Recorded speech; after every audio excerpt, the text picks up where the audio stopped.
নমস্কার বন্ধুরা, kitchen recipe with Tumpa চ্যানেলে সবাইকে স্বাগত। জানেন, একসময় বাংলার যত রান্নার ঠাকুর ছিলেন তার অধিকাংশই ছিলেন উড়িষ্যাবাসী। ওদের রন্ধনশিল্পে একটা নিজস্বতা আছে। তাছাড়া পুরীর জগন্নাথ মন্দিরে জগন্নাথ দেবকে প্রতিদিন যে 56 রকমের ভোগ নিবেদন করা হয়, তার জন্য উড়িষ্যার বহুকাল আগে থেকেই একটা নিজস্ব রন্ধনশিল্প তৈরি হয়েছে। জগন্নাথ দেবকে নিত্য ভোগে দুটি রেসিপি দেয়া হয়।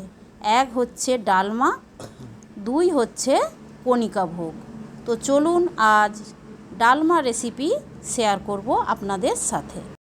দেখুন, কিছু এখানে আমি সবজি কেটে নিয়েছি।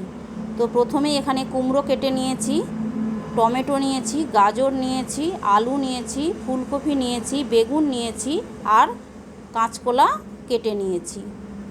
এবার ওভেনে একটি কড়া বসিয়ে আমি কিছু মশলা ড্রাই রোস্ট করে নেব। এখানে 2টো শুকনো লঙ্কা, 1 চামচ জিরে আর অল্প কিছু গরম মশলা নিয়েছি। গরম মশলাতে এলাচ, দারচিনি আর লবঙ্গ আছে। তো এইগুলো শুকনো খোলায় ভেজে নিলাম। ভেজে ঠান্ডা করে একটা পাউডার করে রাখবো।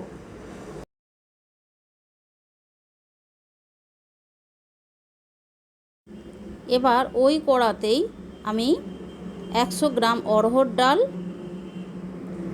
50 গ্রাম ছোলার ডাল আর তারও কম 40 গ্রাম হবে মুগ ডাল নিয়েছি। তো এই 3 রকমের ডালকে আমি খুব ভালো করে শুকনো খোলায় ভেজে নেব।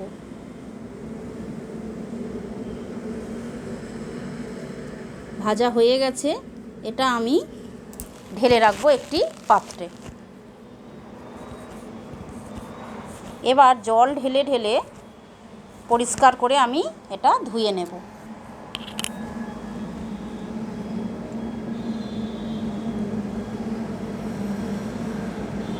এদিকে গ্যাসে প্রেসার কুকার বসিয়েছি, তাতে কিছুটা পরিমাণ জল দিলাম। জল দিয়ে ওই ডালগুলো আমি তুলে দিচ্ছি।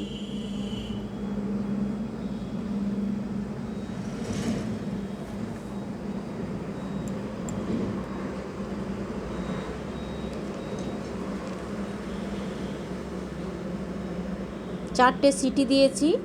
সিটি দিয়ে আমি ঢাকনাটা ওপেন করলাম। দেখুন, ডালটা সেদ্ধ হবে অথচ গলে যাবে না, এরকম পর্যায়ে গ্যাসটা অফ করে দিতে হবে। এবার সমস্ত রকম সবজি আমি এর সাথে তুলে দেব। দিলাম কাঁচকলা, ফুলকপির টুকরো, আলুর টুকরো,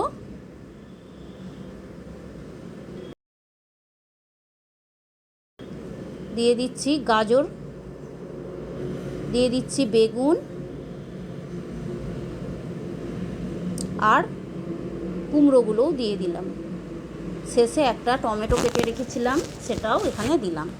দিয়ে দিলাম 1 চামচ একটু বেশি লবণ, হাফ চামচ হলুদের গুঁড়ো, একটা তেজপাতা আমি সাইডে একটু কেটে দিলাম, এতে করে ফ্লেভারটা মিশে যাবে রান্নায়। আর দিয়ে দিলাম গোটা 4 চেরা কাঁচা লঙ্কা।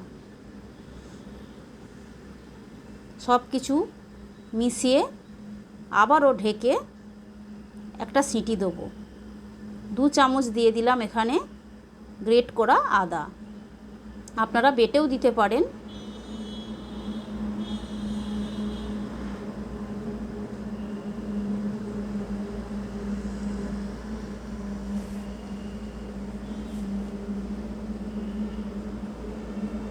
প্রেসারের ঢাকনাটা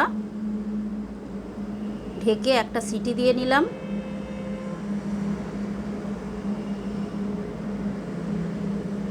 ঢাকা ওপেন করে আমি ভেজে রাখা মশলা এখানে 2 চামচ মিশিয়ে দেব। এটা পাউডার করে রেখেছিলাম।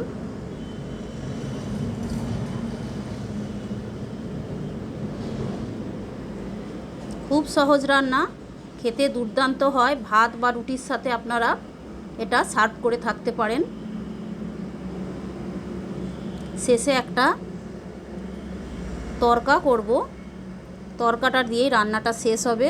তো এখানে তড়কা প্যান নিয়েছি, এতে 2 চামচ সর্ষের তেল দিয়ে দিলাম,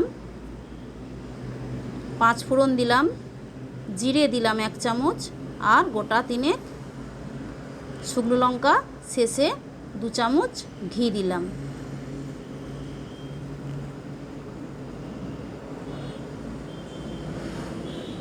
বেশ ভাজা ভাজা হয়ে গেলে গ্যাসটা অফ করে লাল লঙ্কার গুঁড়ো অল্প ও অল্প হলুদের গুঁড়ো দিয়ে তড়কাটা ঢেলে দেব ওই রান্নায়।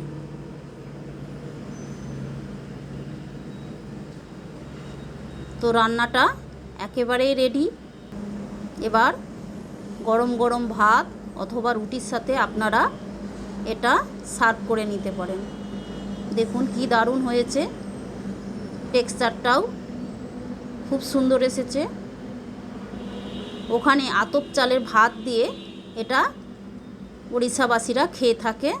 তো আপনারা পারলে বাড়িতে আতপ চালের ভাতের সাথে নিরামিষের দিনে এই রান্নাটি করে নিতে পারেন।